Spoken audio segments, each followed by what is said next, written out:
Okay, so your next advance in movement is to a hook. We're going to start off with a left hook.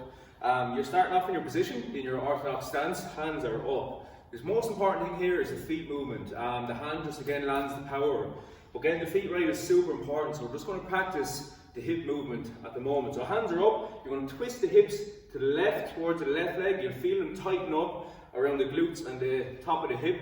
From here, you're going to screw back. So it's like you're building tension and you're releasing it. So you build to the left and you're going to screw the hips hard as you can to the right and keep light on your feet. So it's screw, and then screw, in the hand eventually. So it's like, so you screw off the face,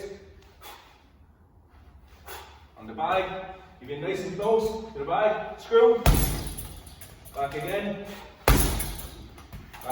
head shot, back again, body shot, and that's your hook.